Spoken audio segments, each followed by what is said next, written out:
welcome to South Asia Today, a show that provides you the glimpses of South Asia. I'm your host, Shivangi Mishra. Let's begin with the headlines first. Afghanistan's first female Olympian calls for ban over Taliban's rights record.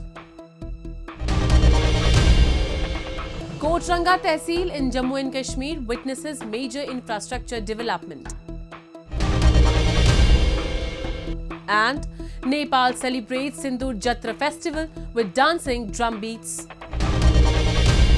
Let's begin the show with Afghanistan, where the first woman to represent the country at the Olympics, Friba Rezai, has a brave and tenacious journey from athlete to activist.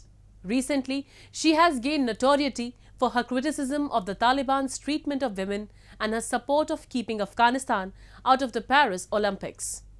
She urges the International Olympic Committee to take a stand against the mistreatment that other women in her country endure.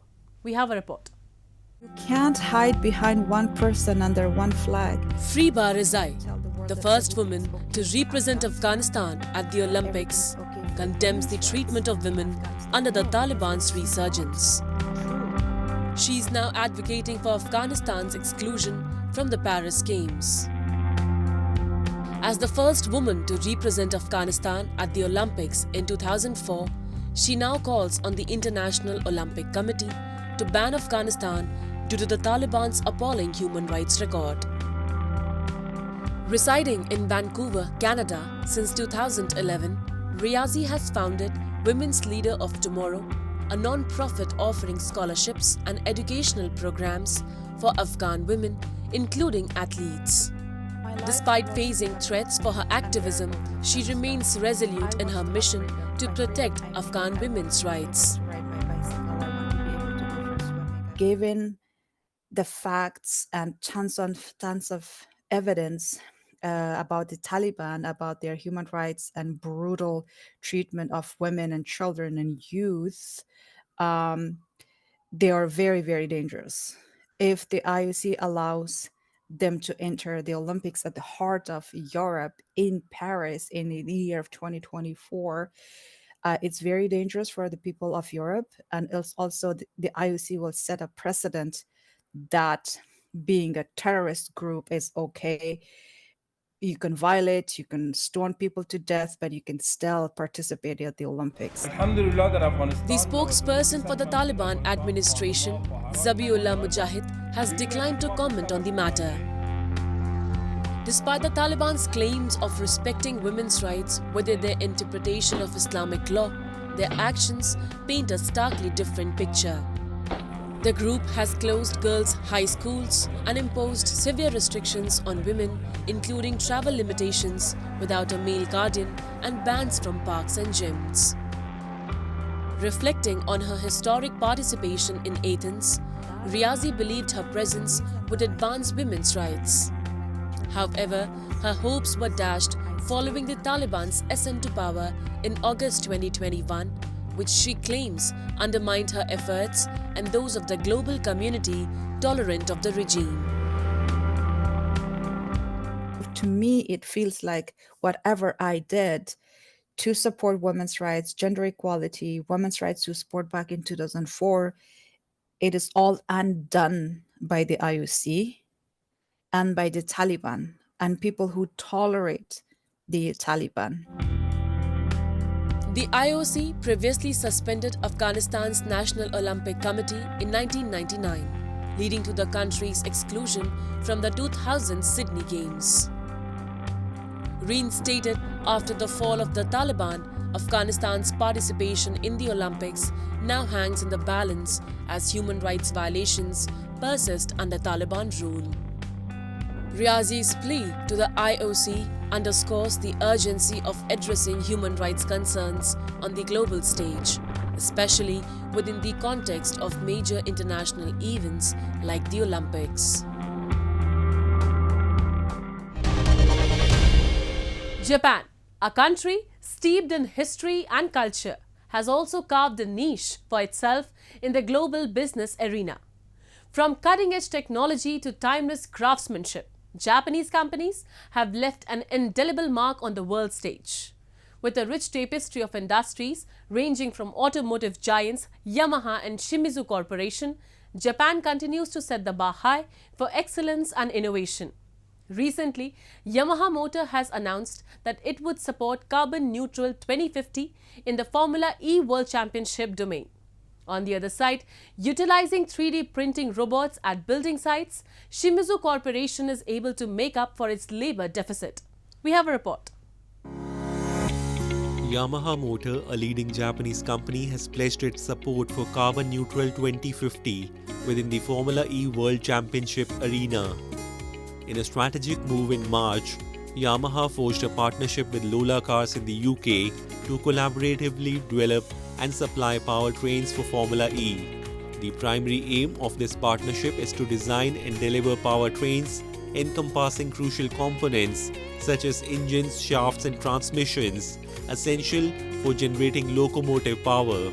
By concentrating on the development of more efficient and environment-friendly powertrains for Formula E vehicles, Yamaha is actively contributing to the reduction of carbon emissions in motorsports and the advancement of cleaner energy technologies. An engineer from Yamaha elaborated on the significance of this collaboration, emphasizing its role in driving innovation towards a sustainable future in racing.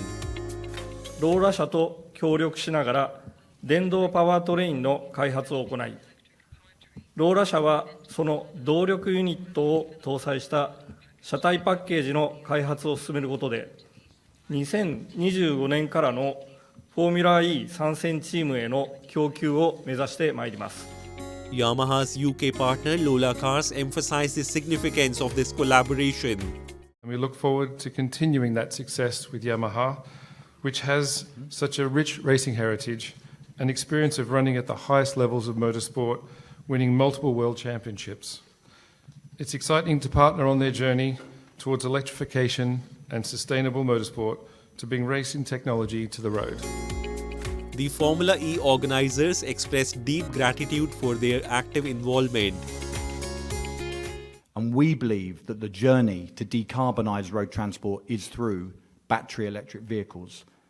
And I firmly believe that some of the technology that will come out of this partnership between Lola and Yamaha will benefit society. Yamaha Motor's decision to leverage its electric motor technology for Formula racing marks a significant milestone.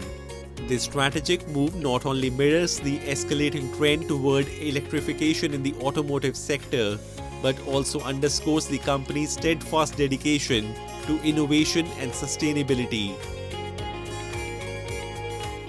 フォーミュラ E を通じて、世界最高レベルのエネルギーマネジメントシステムの開発を目指して、情熱的にチャレンジをしてまいります。The Formula E race held in Tokyo at the end of March marks a significant milestone in Japan's journey towards embracing electric clean energy. At construction sites, Shimizu Corporation addresses labor shortages by employing 3D printing robots. These robots translate digital design data into architectural structures, including walls and piles outside the frame, traditionally crafted by human carpenters.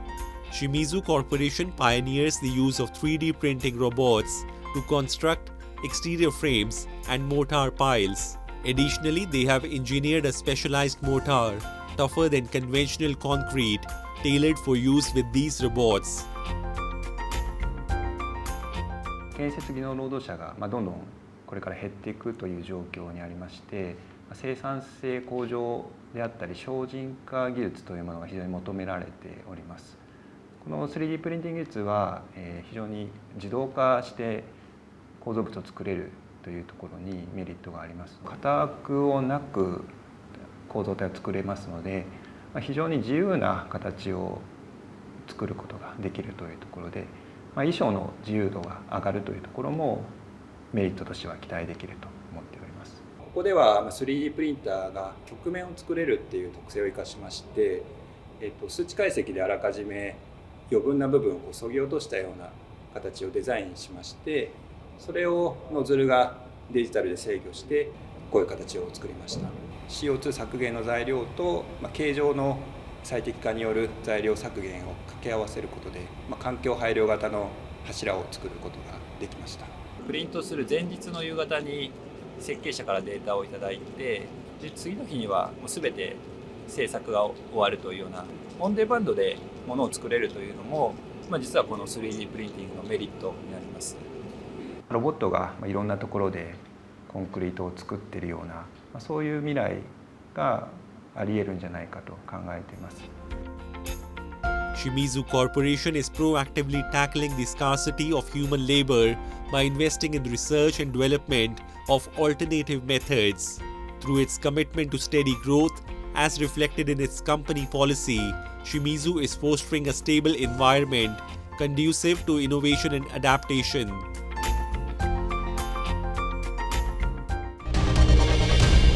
Now we take a look at some happenings in Asia in a segment called Asia Watch.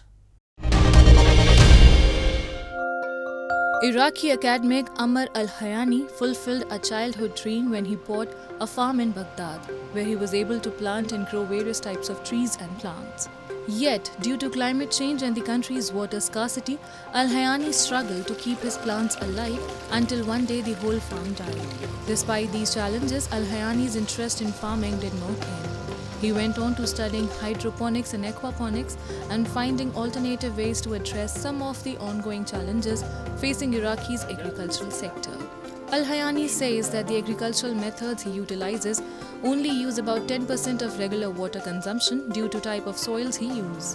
He also explained that he uses two types of farming methods, soil and pipe farming, allowing him to diversify his products. Al-Hayani says that despite the challenges imposed on him and others working in the industry, such farming methods can contribute to achieving high productivity, food security, while creating job opportunities.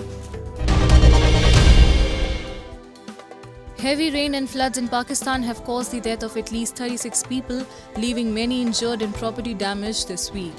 At least 8 people in the northwestern Khyber Pakhtunkhwa province died when heavy rains caused their houses to collapse, the Provincial Disaster Management Authority said in a statement. According to the statement, 3 men and 1 woman and 4 children died, while 12 others were injured and around 85 houses in the area were damaged. In the southwestern Balochistan province, 7 people were killed, 5 were struck by lightning and 2 died when their roof collapsed. In the central Punjab province, 21 people including 7 children died when they were struck by lightning. 5 other people were injured, the Punjabi PDMA said in a statement. Pakistani Prime Minister Shehbaz Sharif offered his condolence and said he had asked the chairman of the National Disaster Management Authority (NDMA) to coordinate with the Provincial Disaster Management Authorities to dispatch aid to the affected areas. Weather forecasters have predicted more rain for western parts of the country and the largest part of Balochistan in the coming days. A colourful bus tours schools turned shelters in the southern Lebanese city of Tyre, picking up displaced children and taking them to the Lebanese National Theatre, where they participate in various art and creative activities. The Peace Art Bus, launched in 2018 for mobile shows in the region, is helping entertain children displaced from border villages further south due to cross-border hostilities between Hezbollah and Israeli forces. The bus operates 6 days a week, and what started with a trip involving 25 children increased to more than 300 children within 2 months. Activities given to children and youth include theatre, storytelling, drawing, handicraft, and film workshops, as well as film screenings. Hostilities between Lebanon's Hezbollah and Israel have rumbled on in parallel to the Gaza war for more than 6 months, fueling concern about the risk of a wider conflict between the heavily armed adversaries. The far-flung regions in the Union Territory of Jammu and Kashmir are witnessing a transformative change. With the opening of a new division of Public Works Department at Kotranga Tehsil in Rajouri, the hilly area has seen a tremendous infrastructure growth in recent times. The Public Works Department has constructed several roads in small villages to increase the accessibility for the residents, and also a new science stream building is under construction in Budhal Degree College to ensure better education for the youth of the region. We have a report. In the far-flung hilly areas in the Union Territory of Jammu and Kashmir, a significant transformation is underway.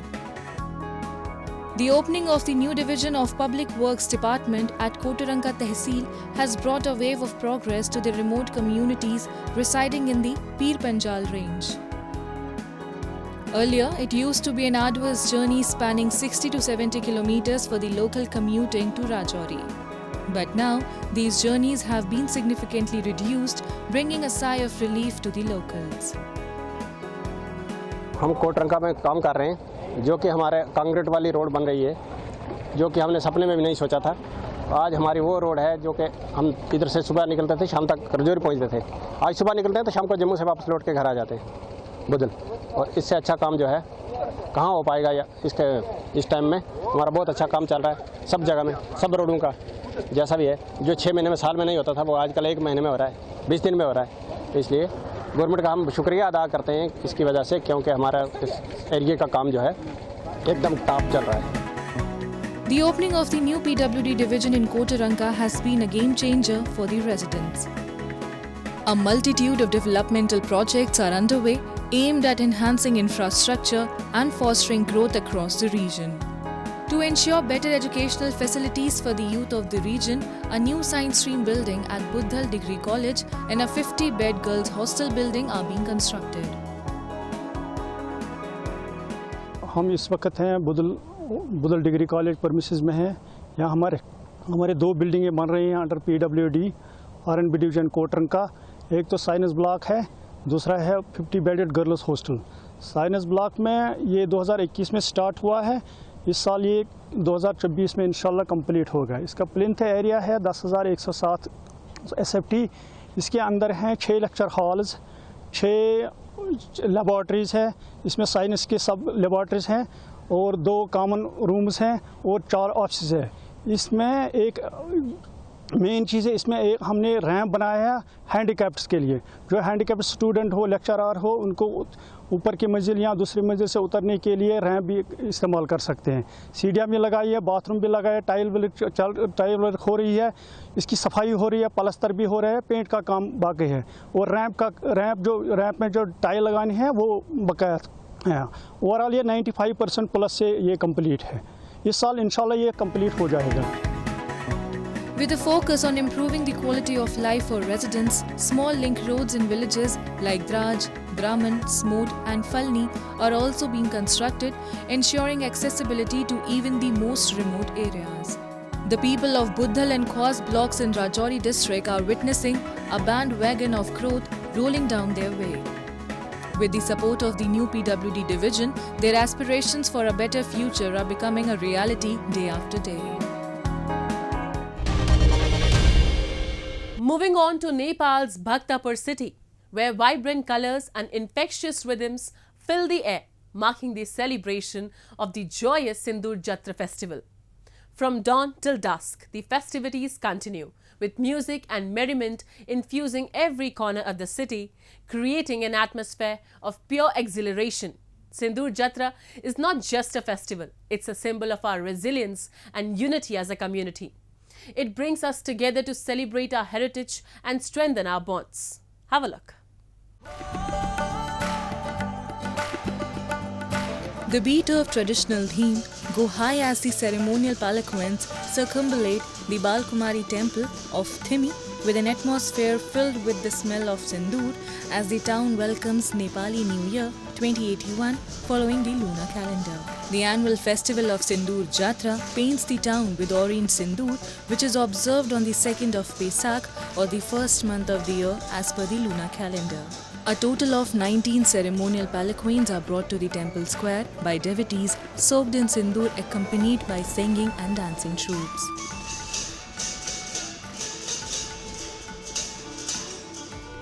19वटा रथ जात्रा गरिन्छ भने विगत पुरानो चाहिँ पालामा चाहिँ 32 खट चाहिँ जात्रा गरिन्थ्यो। अहिले चाहिँ केही समस्या कारण अहिले चाहिँ 19 खट गरिन्छ र उदै बोर्डेमा चाहिँ हाम्रो जिब्रो छेलले जात्रा हुन्छ जुन धेरै प्रसिद्ध धेरै चलेको छ र थिमीमा मात्र नभई नगदेशमा बोर्डेमा र निलबाराईमा धेरै 3 ठाउँमा जात्रा हुने गरिन्छ।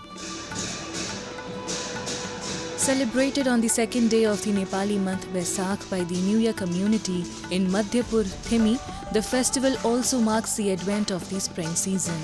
A day before the observance of Sindoor Jatra, the locals of Thimi perform Gunsin Chokyegu, which means the firing of forest wood. The next day, palanquins locally called Khat are taken to Vishnuveer during the day. On New Year's Day, devotees present offerings and pray to goddess Balkumari. They flock in masses to her temple in Old Thimi.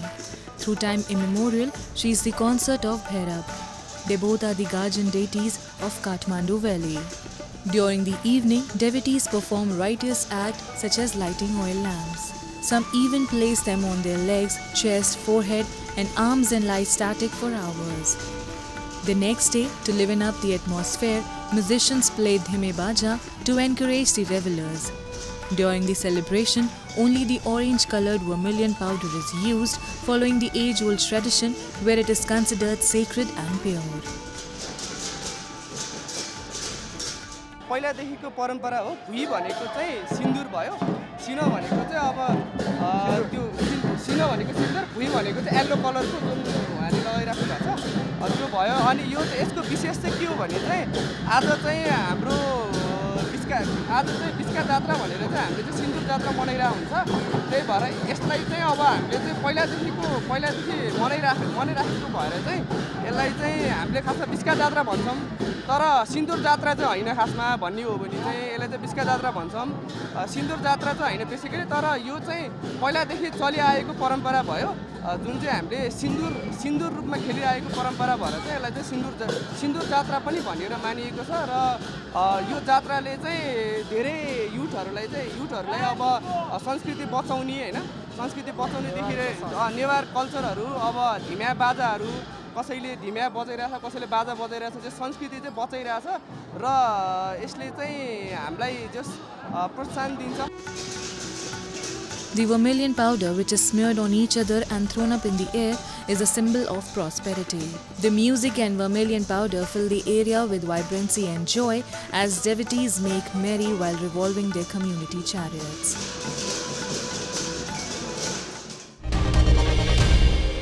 Now it's time for me to wrap up today's episode. We'll be back next week at the same time.